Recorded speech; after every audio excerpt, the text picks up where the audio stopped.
Welcome back, Dragon Slayers. It is January 27th, 2024, and I'm joined by my brother and partner, Todd Lee. Todd was on injured reserve for a little bit, secondary to a shoulder injury, which I think will be repaired on February 5th. Accurate? Yes, sir. Good.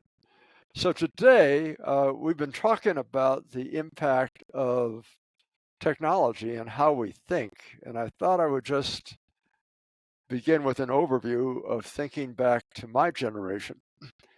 When I was a kid, we all had to learn math tables, and we all had to learn how to divide and multiply longhand. Uh, Later in my life, I realized that actually that was a wonderful skill. Surprisingly, I of course used it for most technology, but I used it best when I was overseas. And the accident of what was going on overseas is I was in a pretty tough country in terms of poverty. Niger, at the time, where I was a Peace Corps physician, was the second most impoverished country in the world, second only to Somalia, right on the equator. We didn't have access to a lot of great food in the market. We were limited by the heat, so we would eat food like okra and onions. Occasionally, we'd get some great mangoes and pineapple, but most foods were in pretty short supply, at least for an American palate.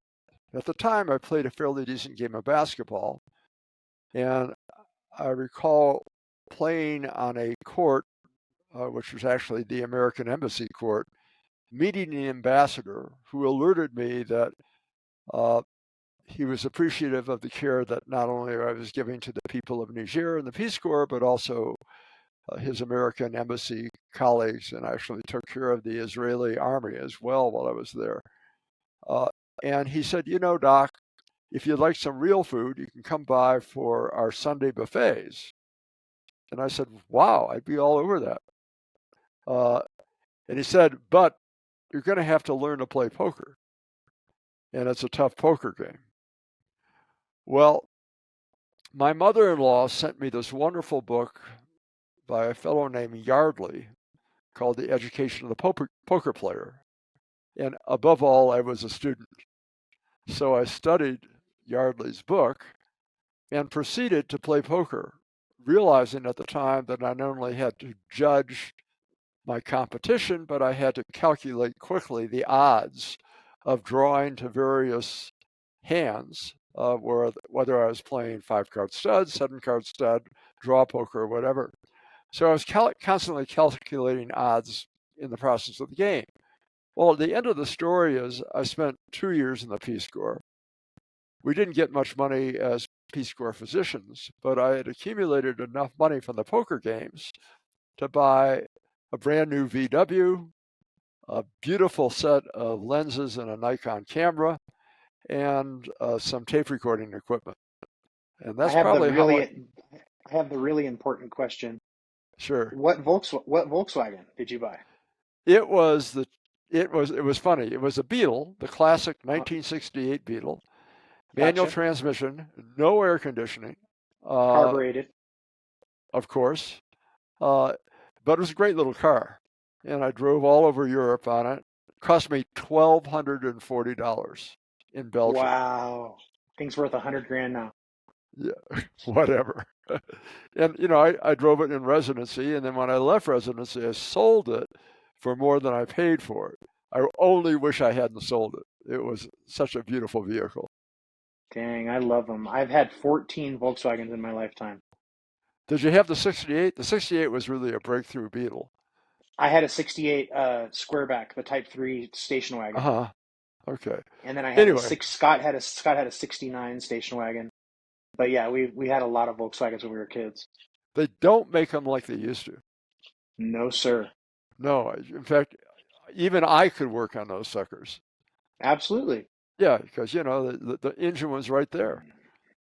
We literally pulled engines out with a skateboard, lower the engine onto a skateboard, and slide it out.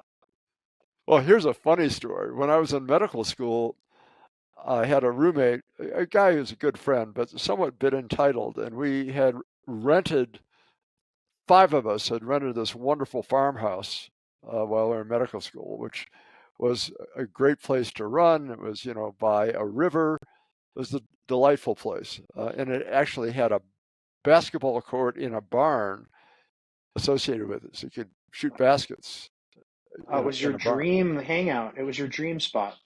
Oh, it was absolutely wonderful. But my buddy was so entitled that he'd take his VW and park the VW diagonally in the driveway so that nobody else could park. And I remember the front end of those things were so light that what I could do is I could pick up the front end and pivot the sucker.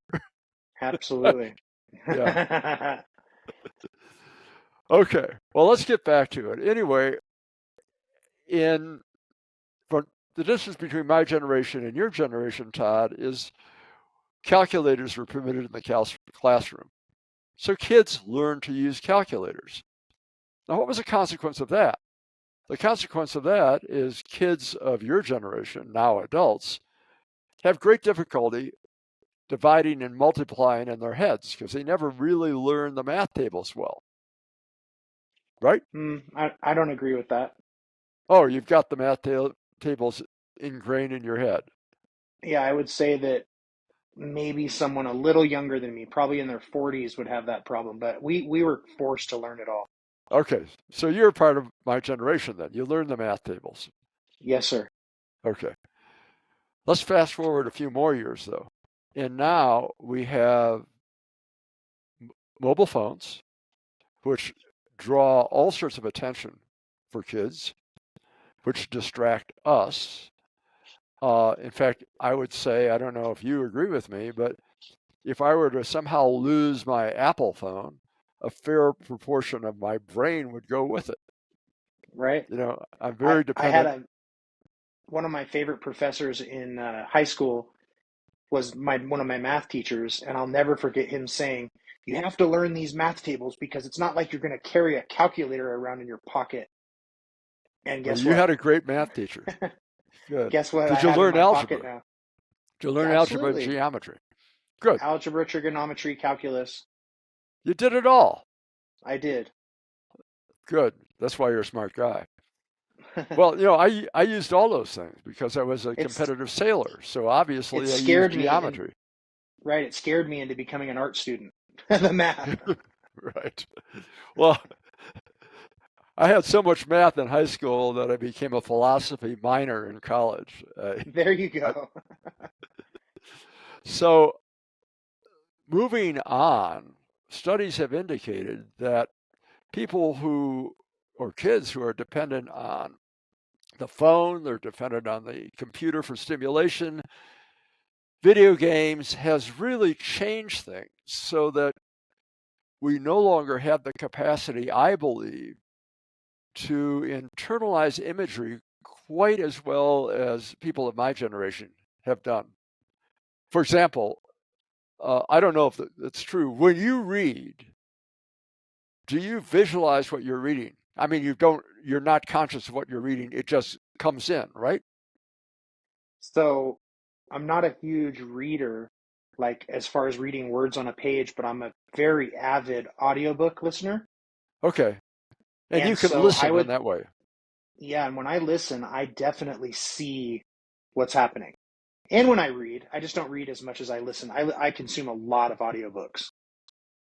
Well, I think that's wonderful. I think for me, listening or reading, I visualize the entire experience and I can actually Yes, read a passage or that can be so compelling that it could push you to tears. And right. That's why it's such a struggle for me to read a book and then try to watch the movie because it doesn't look like it looks in my head, and I freak out. well, that's often why if people read something conscientiously, to see the film is often a disappointment. Right. There's one exception, though. Uh, I read uh, Bernard Malamud's book, The Natural, and I saw the film, and the film was so much better. The film is a masterpiece. Yeah, it was so much better. I would So, say one time that it happened to me was with oh gosh, what was it? I can't think of it off the top of my head. But there was a book that I thought the movie was actually better, or at least it lived up to it. Oh, The Lord of the Rings, Peter Jackson's work. oh yeah, yeah, yeah. I really thought Peter Jackson honored the books. I really do. Well, you can look at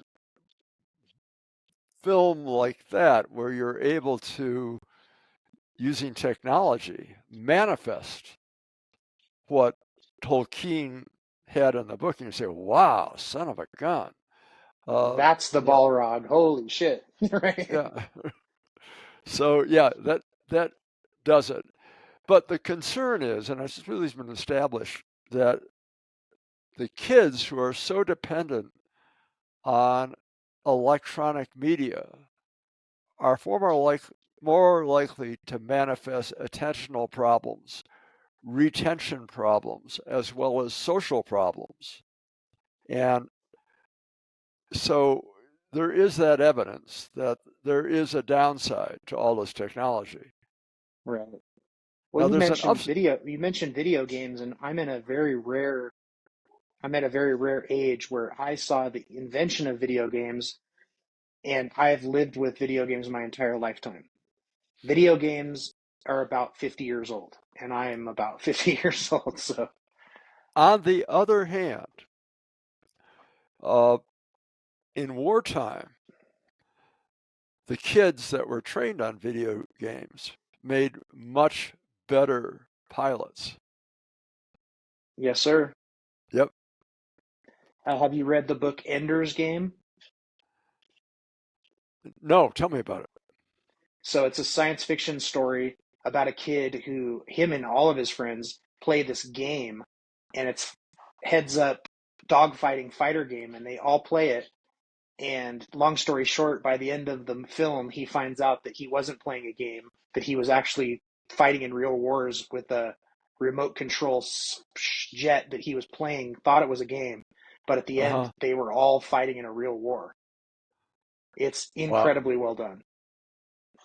But like you said, the So, drone pilots and all these guys nowadays, I mean, they're playing video games. You know that they use an Xbox controller almost all the time, right?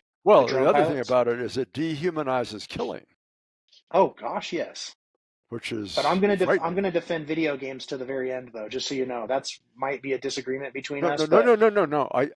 I think what I'm really suggesting here, this is a two-edged sword, and you have to take the best of it and say, okay, if I'm going to be doing this, I need to compensate by making certain that other aspects of me are in place. For example, if you're concentrating your life on media and you're working entirely, say, from a computer or on your phone, you need to make certain that you engage people from time to time to amen. sustain those social skills. It's interesting. We have a kid. I think he's 23 now, and he's been playing video games since he could hold a controller. And Mm-hmm. he's got this crew of friends, about 6 friends, that he's been playing this game Halo with for since he was a teenager. Right. And last month, he got to meet all of them in person in Las Vegas. Oh, And cool. he said they didn't miss a beat. He said, I've known these guys for 14 years on the computer. And when I met him in person, it was just seamless. We were all best friends instantly. So I thought that was pretty cool.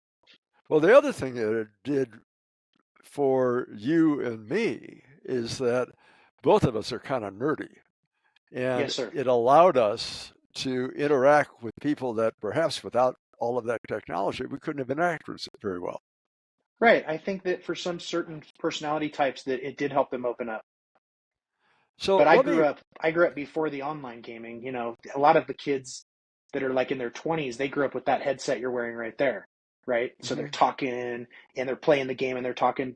Video games for me for 20 years had no multiplayer, quote unquote. You know, it was just me versus the game, which I always thought fueled my creativity and made me into a more well-rounded creative being. You know, Well, if you think about what you're doing in your various avocations, I think that's been heavily informed by your skill set that you developed on the computer. right? the silkscreen stuff, everything. You're an Right. artist. I'm an artist, graphic designer, and that made me a gamer. Hmm. Of But course. ever since I wanted my first PC, I wanted it to play games. I wasn't kidding anyone. I was like, "Oh, we could do the books in the house, and I could help you with this," but I wanted that thing to play video games when I was a kid. The period. So my story is that I had some capacity as a writer, but it was not until the invention of the computer slash word processor that I could ever write fluently, because every time I wrote on a typewriter, it was, shoot, got to Right. white it Right. out, correct it, everything else. Wow, that's So, so interesting. So your writing flourished because of the technology. yeah, I mean, I could write with a word processor. As you've witnessed with me, I can dictate using Dragon. All these things have been really linchpins for what I do. So I would Right. never condemn the computer. And I owe a lot of my success to Apple and Microsoft, Right. the blue Do you play meanies. games or no? You don't play Hmm. games? You don't play games? uh, I play games a little bit. I would say Seth and of course the grandkids can kick my ass. If Right, you right. ask me to play a game, I would say, the game I would play would be chess or Scrabble, Gotcha. Right, right, right, right. right? Yeah, so you have an unfair advantage at Scrabble. I don't appreciate that. Well, the other thing that, as you know, that I really am fascinated by is the social networking associated with fantasy sports. I mean, Right. virtually everybody has got, it seems, part of the culture, a fair segment of the culture is a fantasy football team. Uh, It's crazy, right? yeah, and that's how we can interact and channel our inner athlete or our inner youth.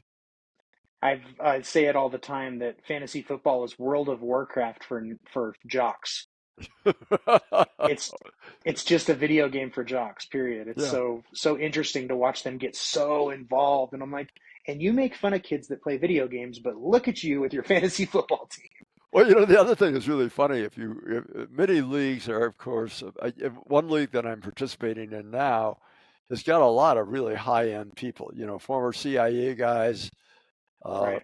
ambassadors, attorneys, and boy, these guys are competitive, and ladies. I mean, they propose trades to you, and I had one buddy of mine who I came from Stanford, he came from Harvard, and he would propose these trades to me, and I would say, you know, you're treating your opponent as if you're a dummy. Do some, have some respect, man. Right, right, right, right. Yeah. Okay. I've always thought that you remember there was an era where violent video games were being demonized for affecting the mental health of kids.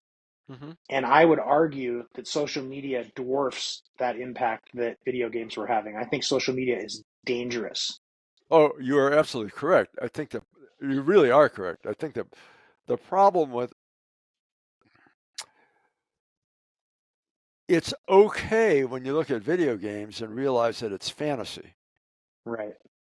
And I think the problem is some kids aren't able to make that distinction. In the same sense, social media can be adolescent cruelty on steroids. Right. I mean, we all know, and even, people of my generation, your dad's generation, witness adolescent cruelty. I mean, all you have to do is read Stephen King's Carrie to get a sense of that. Uh, Right. and, that extrapolated from a nerd guy, likely, who witnessed this himself. And kids can be horribly cruel. But when you extrapolate that to what's happening now, and people can really be horribly bullied by the media. So it Absolutely. exponentially increases the power of cruelty. So that's one of the reasons why you really cannot take some of that stuff too seriously. And a take-home lesson for adolescents is it's hard if you really are self-aware to think of a lot of people who go through adolescence who aren't empathic about their own awkwardness. Right. You know, we're all I think the kids with, road I think the road for nerds has become a little easier, the typical, nerd, because now we're the heroes because people need us to help them with their printer and with their broken iPhones and their all their different technology shit. How do I use this? And all of a sudden, ooh, the nerd now. You need the nerd. My friend the other well, day is my friend the other day is my age, and he said we're the only generation that had to help our parents with the printer, and now we have to help our kids with the printer. so my situation was I was very nerdy, and I think it was, I was athletic and I did a lot of stuff, did a little performing arts, wrote a lot, but I was about up to a year and a half, if not 2 years younger than many of the kids in my class. And I think, as I've shared with most of you, my remarkable skill set is multiple choice exams. That's what filters out people who want to go to medical school. I'm just absolutely bitching on multiple choice exams. But it's hard to use that skill set in high school to pick up dates. Man, right? Right. I was like, hey, I'm really good at Donkey Kong. They didn't care about that in high school. Doesn't quite work. No, Okay, fast forward a bit, and I think one of the problems I foresee in contemporary education, and it's really interesting if you look at surveys about how people value post-secondary education, it's really being precipitously devalued in our culture right now. absolutely. And and I think there are a lot of reasons for that. From your perspective, what are those reasons? I think that because kids are just as smart as they always were, and now they can use YouTube, they don't need college. They can become very affluent at things and become experts in things without anyone's help. Well, I think you're right in part. I think when I was a kid, your dad was a kid, college was an avenue to get into the professions. Right, right, right. And there were a few professions that we could get into: engineering, medicine, law, and so on. Uh, but when we go to college now, and if you see what some of the majors are, it's very difficult to determine an economic purpose for some of this stuff. And I think that's one of the reasons it's devalued. I think the other reason it's devalued is that we're overly leveraged with administrators. And the third thing is, most recently, is that you're getting back to the point where the college community itself can be toxic for a number of the students Absolutely. with all of the, Because the ferocious skill gap, political correctness. Hmm? right, but the skill gap too. Think about the kids that Yeah. are just average intelligence that go to college and they're just learning and they're having fun and they're partying. But the skill gap between them and someone who's going with the full intention to become a doctor, surgeon, Yeah.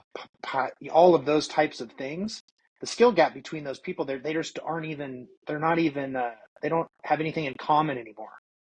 You have your blue collar student, and I know kids now that are dropping out of college and making more money than they ever would have with just a 4 year bachelor degree. Hey, I got my degree. Can I have a job?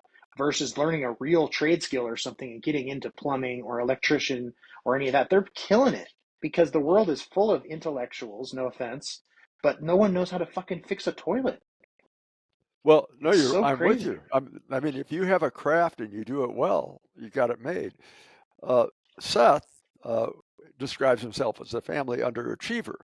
Brilliant kid, absolutely I love brilliant. that guy. He is the Well, furthest thing from that. no, he's got it all. Emotional intelligence and super intelligence in other areas. But he was a theoretical math major at Caltech. Really, really smart guy. Kind of a Stephen Hawking person that could really understand Right. all this stuff. Uh, he took just 2 computer courses in college and then morphed himself into a software engineer that had broad application. And, Right. I'm looking at that and saying, okay. But in my generation, I could never have pulled that off. I had to have all these degrees. Right, right, right. To where Seth was able to pivot just because of something that interested him, and he used to apply his intellect that he had from theoretical math to software. Boom. But Same thing, can you basically. imagine the courage that would take? Because it would mean that you have to be current. You don't have a diploma on the wall. You've got to be current and relevant all the time. Yeah, having a sandwich shop for 20 years without a business degree. Yeah, like You know what that. I mean? Yeah, a But little bit like that. you make bitchin' sandwiches. Man, we try. Okay. Then I'm going to fast forward to something that I want to talk about, and that is critical thinking skills. I think we need to pay more careful attention to how do we think critically about all sorts of arguments. We have a propensity in our culture right now to think binary. And I think one of the problems we have is that politically, each side has its own echo chamber, Oh, for which is, sure. I'm I sorry? said for sure. I said Yeah, for sure. it's incredibly irrelevant to what reality is. And I, as I work with patients right now, anxiety about the direction of the country and the sense of our disunity as a country is tormenting all sorts of people. And one of the things I wanted to propose on this podcast is the notion that, as we're talking about professions, there are a number of professions in our culture, a number of occupations that have life and death power. Even you, when you're saying you're running a sandwich shop, you've got to have past inspections.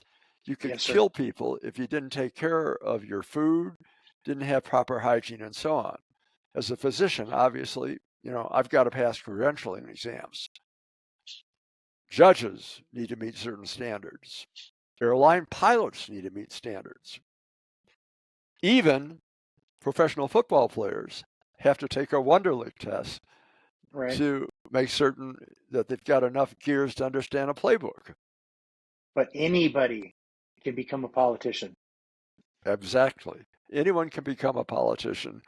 And as most frightening, anyone can become president. And what we're confronting right now, I'm afraid, is two guys that are intellectually compromised, if not worse. And one of the things that amazes me is people who look at this and say, what do we do? We don't have a choice. Who are we going to pull the lever for? And it's a time of despair. And I really look at each party and saying, are you really representing the entire country? Are you representing values that make sense? And I would think that if you go back in history and you could have George Washington, Lincoln, Adams, Hamilton, Jefferson, those dudes come back.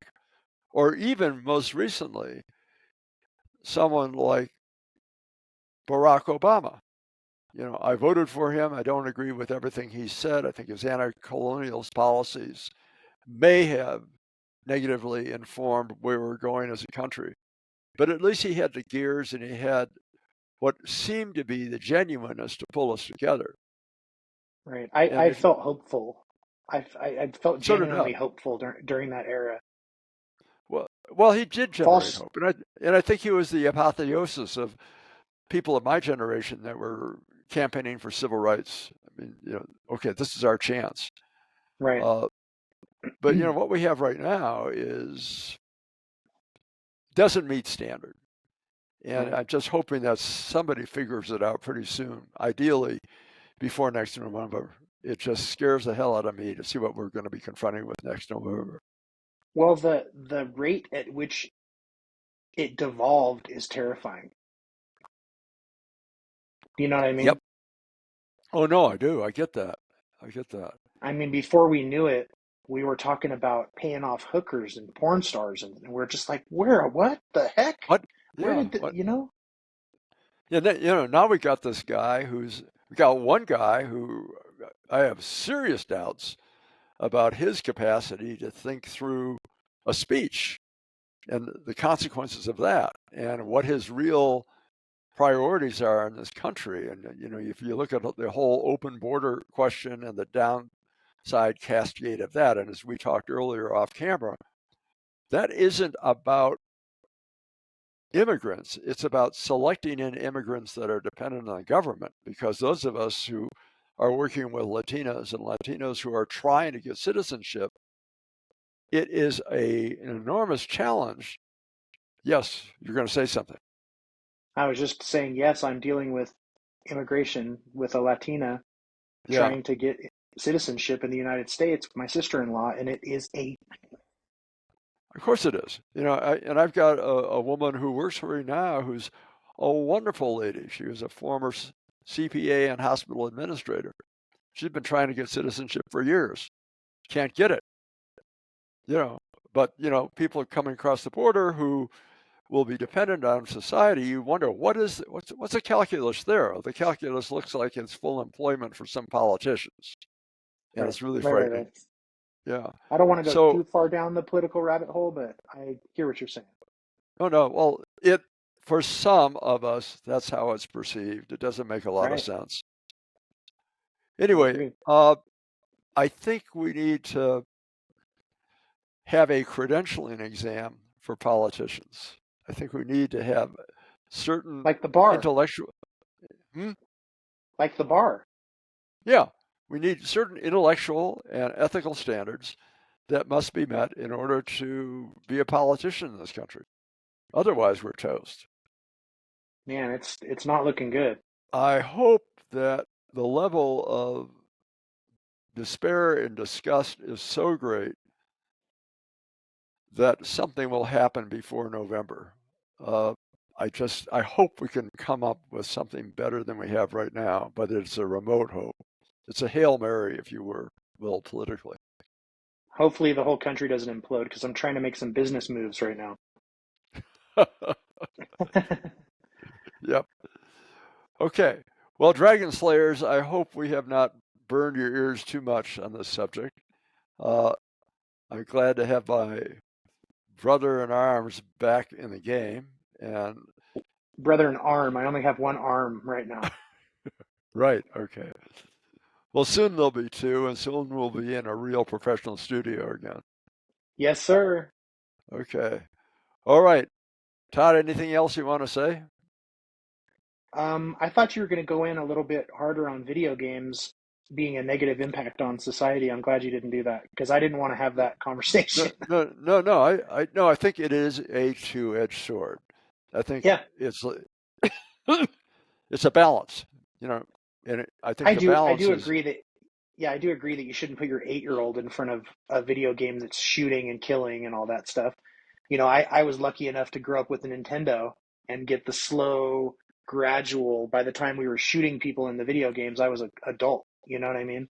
well, I agree with not exposing young kids to that violent stuff, but there's so much cool stuff out there that video games shouldn't be lumped into one big, situation, in my opinion.